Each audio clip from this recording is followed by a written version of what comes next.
Hi, my name is Mandi Pershing. I am a first-year master's student at Brigham Young University, and so I'm going to be able to talk a little bit about what my thesis proposal is and what I'm working on right now with one of my professors, and a little bit about my literature review that kind of led me to that point. Okay, so a little bit of history. I don't like that I can't see the screen very well. So up until the 1960s, more than 70% of women only majored in 6 different majors, and they're traditionally female-type majors, right? So education, English, fine arts, nursing, history, and home economics. And men received the vast majority of bachelor's degrees during that time.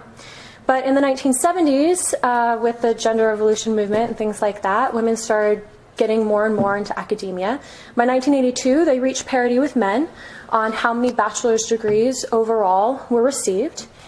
And then over the 90s, that increased more and more. Into the year 2000, the turn of the century, women started earning more bachelor's degrees than men. In fact, they earned 57% of all total bachelor's degrees and more than half of all science degrees. And then by 2008, women received 61% of all master's degrees and 51% of all doctoral degrees. So women are now receiving more of all types of degrees than men are. And so, and they're more likely to have higher GPAs altogether. So you think, well, wow, this is like a really great story. However, out of all the people employed in STEM fields, so that's science, technology, engineering, and math, only 29% of them are women. Now STEM, if you look at the National Science Foundation, what qualifies as a STEM field, there's a lot of different majors that fall into that. And it differs between what type of major, the percentages of men and women. So in chemistry, for instance, it's about equal, almost to equal, between men and women. Women do major more in like biology and agricultural sciences than men do. But especially in computer science and in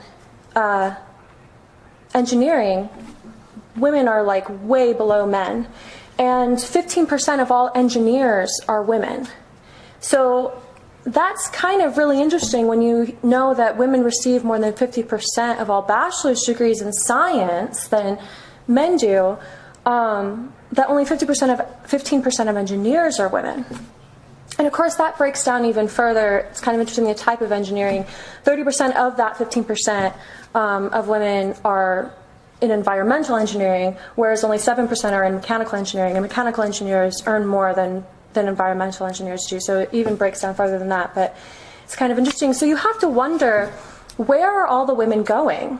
If they're receiving more degrees than men are, why do we have less than 1/3 of all STEM workers in the US are women? So to talk about this, and a really big underlying assumption is in my presentation, the time constraint that we have is some knowledge about the way women are socialized and the expectations we have in gender framing. And there's a lot of different ways that we can talk about that in general, but for Mormon women specifically, I kind of think it's interesting to point out that you can actually empirically measure the way that Mormon women are socialized. When you look at achievement days, Young Women's Relief Society, there's all manuals that go with those things, so you can empirically measure how women are encouraged to be. And you can also look at general conference talks at how women are encouraged to be. So you can actually measure that, which I think is kind of interesting. But what I do want to talk about is a little bit of statistics that has to do with the culture of the STEM fields. So Barron Cohen in 2009 showed that boys have a propensity for competition 50 times greater than that of girls.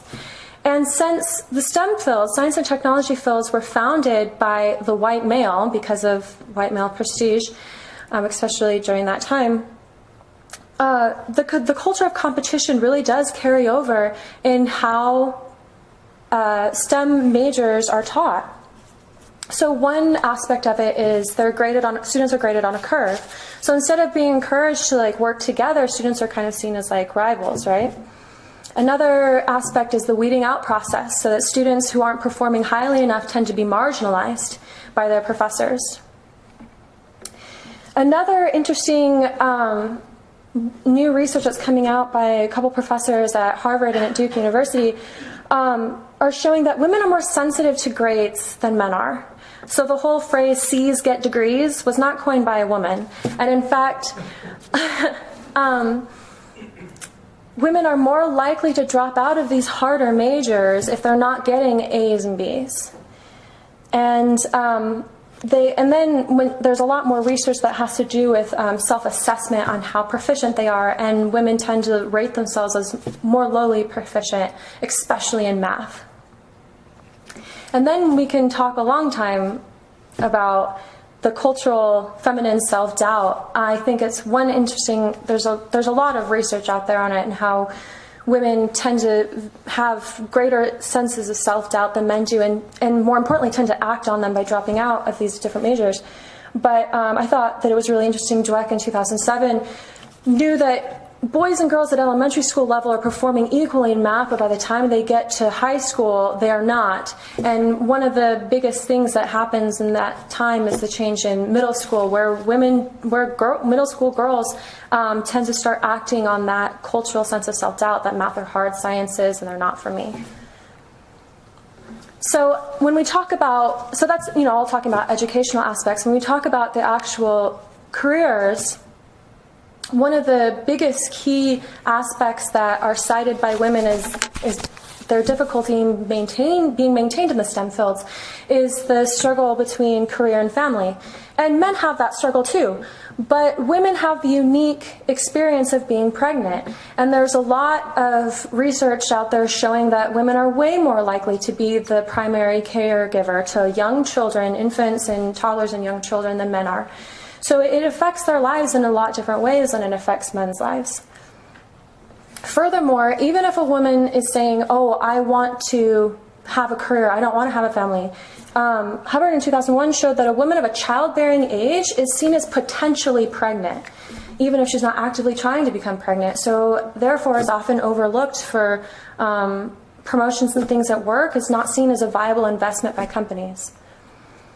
When you look at professors, an interesting aspect is that the tenure clock and the biological clock tend to coincide, which is a really unfortunate coincidence, as it were, that the expectations of productivity for a professor to be able to gain tenure, and then that guilt associated with not devoting enough time to family, that struggle is very real. And you see it that in 2015, only about a third of all tenure faculty overall are women across the U.S.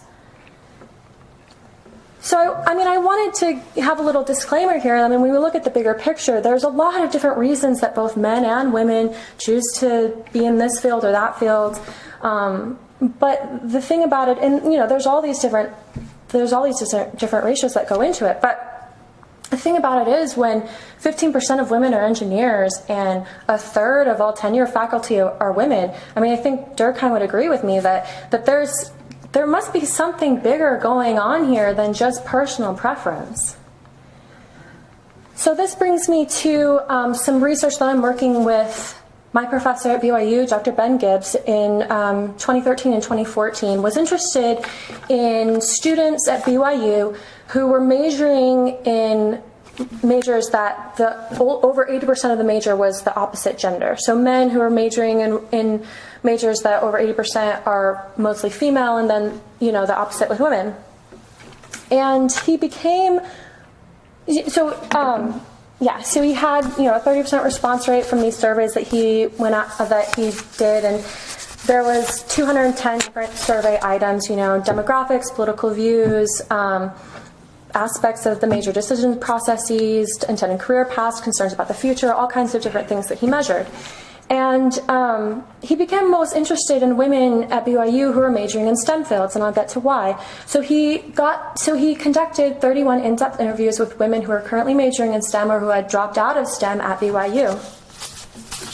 And the reason that he found this aspect of his study most interesting was because you would think that at BYU, at a place where Mormon women are actively socialized into traditional female gender roles, that majoring in the STEM fields, which is traditionally a male-dominated field and with those culture aspects, that they would be somewhat liberal, that they would be trailblazers and you know, feminists and things like that. But he found the exact opposite. He found that women at BYU who are majoring in these fields tended to be more conservative, and in fact the most liberal women were in the social sciences and sociology. Imagine that. And so it was the opposite of what you would expect. And so he went on to wonder if it was because STEM fields are conservative fields. The career paths, they're conservative fields. So conservative people may tend to choose them. And so the women that he was interviewing, yeah, they're majoring in engineering and computer science and all these different things, but they still want to be stay-at-home moms. That's still their, they don't want to have a career. And so this brings me to my thesis proposal on what I've been working on with him, which is we want to see whether this is a national phenomenon. Out of all, there's a lot of different barriers of women having careers in STEM, but maybe this is one of them. And so I'm looking at the General Social Survey and the wave that was taken in 2014, and we'll be comparing, there's lots of different aspects that was measured. So liberal conservative, Republican Democrat, choice of major, and then a lot of different questions about gender role expectations, which is really awesome. So like most women really want a home and kids, and both men and women should contribute to income, and women should be able to work outside the home, and all these different questions about gender role expectations. So we're hoping to be able to compare his data and then a national data set to see if there is an actual national trend going on about the type of person that studies in the STEM fields, particularly women. So to sum up, we know that several factors contribute to women having careers in the STEM fields, and there are several barriers that have already been studied, but this aspect of it hasn't been opened up yet. And we know that conservative values may prevent Mormon women who studied at BYU from having careers in STEM, but we want to know whether that's a national phenomenon.